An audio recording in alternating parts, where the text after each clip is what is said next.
नमस्कार दोस्तों, एक बार फिर से आप सभी का स्वागत है आपके अपने YouTube चैनल काशी गौरव इंस्टीट्यूट में।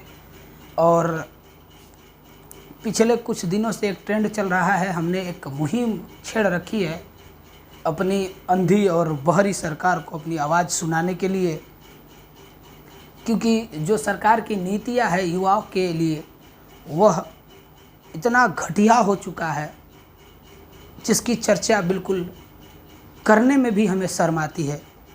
एक युवा जो काफ़ी संघर्षमय स्थिति में, काफ़ी तनावपूर्ण स्थिति में अपने गार्जियन से या कहीं काम करके कुछ पैसा लेकर के एक अच्छे जीवन के लिए एक प्रतियोगी परीक्षा का तैयारी करता है और सरकार उससे मनमाने ढंग से फीस वसूलती है। इसके बाद वह कहीं से कर्ज लेकर के उस फीस को दे तो देता है, फॉर्म भर तो देता है, लेकिन इसके बाद उसकी इंतज़ार की घड़ी प्रारंभ होती है। वो सारा काम छोड़ के फॉर्म भर देता है और फॉर्म भर के लग जाता है तैयारी करने। तैयारी करते रहता है। इंतज़ार का जो लम्हा है वो बढ़ते जाता है और संभवतः उसकी वो आर्थिक जो स्थितियाँ थी, जो जुझारूपन था और उसका जो वो संघर्ष था वह और कड़ा होते जाता है और वह युवा अपने अंतिम समय तक पहुंचता है। लड़ने की जो सीमा होती है, संघर्ष की जो सीमा होती है वो समाप्त होने लगती है। लेकिन अगर वही चीज़ें हम चुनाव को लेकर के देखें तो सरकार को कोरोना नज़र नहीं आता, सरकार को जाम नज़र नहीं आता। 1 महीने के अंदर, 2 महीने के अंदर या 3 महीने के अंदर 121 करोड़ जनता का काउंटिंग कर लिया जाता है कि किसी ने कितने वोट दिए। और आयोग के पास इतनी एबिलिटी नहीं है कि वो 2.5 करोड़ युवाओं को रोज़गार के लिए एग्ज़ाम ले सके।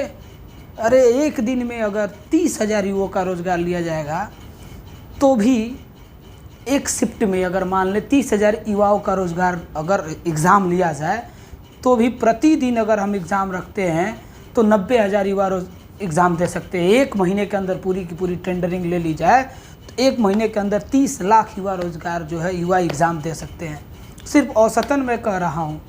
और अगर सरकार के पास ऐसी कोई संस्था नहीं है, ऐसा कोई टेंडरिंग नहीं है, तो फिर क्या ज़रूरत है फीस लेने की? है सब कुछ। अभी आप स्टेट को लेकर के देख लेंगे, है सब कुछ, लेकिन सरकार दृढ़ संकल्पित नहीं है। युवाओं के प्रति जो सरकार का रवैया है वो ढुलमुल रवैया है और उस ढुलमुल रवैये को लेकर के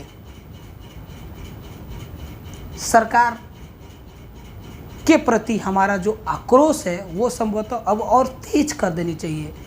और जैसे ही कोई फॉर्म आता है, मैं तो अब युवाओं से गुजारिश करूंगा कि कोई फॉर्म आता है तो भरे ही ना, बल्कि वह मांग करे कि पिछली फॉर्म का जो डेट है, पिछली फॉर्म की जो एग्जामिनेशन है, पिछली फॉर्म का जो रिजल्ट है वो पहले क्लियर करो, पीछे की ज्वाइनिंग कराओ, इसके बाद आगे का फॉर्म भरा जाएगा। मजाक चल रहा है हमारे साथ? वरना फिर हम कलम के सिपाही हैं, स्याही से लिखने दो, मजबूर न करो हमें, वरना खून से इतिहास भी लिखने आता है। बहुत सहनशीलता और बहुत संघर्षमय तरीके से हम अपनी मांग को रख रहे हैं। अगर सरकार ने हमारी मांग नहीं सुनी या सिर्फ ये ढुलमुल रवैया अपनाया जाता रहा तो फिर एक क्रांति होगी। और क्रांति ऐसी होगी जैसे रूस की क्रांति हुई थी, जैसे 1942 में क्रांति हुई थी, जब किसी भी व्यक्ति का आत्मसात समाप्त हो जाता है, किसी भी व्यक्ति पे कोई शोषण कि वह अंतिम पराकाष्ठा समाप्त हो जाती है तो वह व्यक्ति फिर विरोध करना शुरू कर देता है।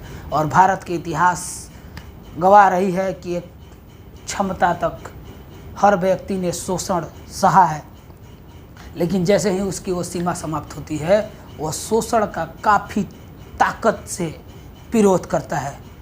तो छात्रों को मैं बस इतना ही कहूँगा कि लगे रहो। और एक बात मेरी ज़रूर याद रखना कि इंडिया के जितने भी छात्र संगठन हैं वो किसी न किसी राजनीतिक दल के दल्ले बन गए हैं। इसीलिए किसी छात्र संगठन का सहयोग अपना लें।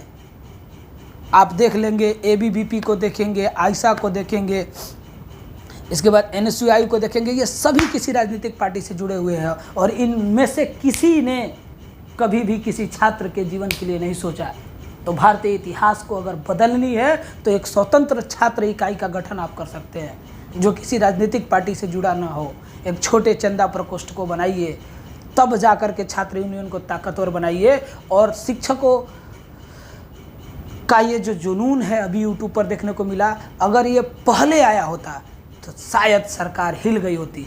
लेकिन कोई बात नहीं, हम देर आए हैं लेकिन जाएंगे तभी जब हमें हमारा हक मिलेगा।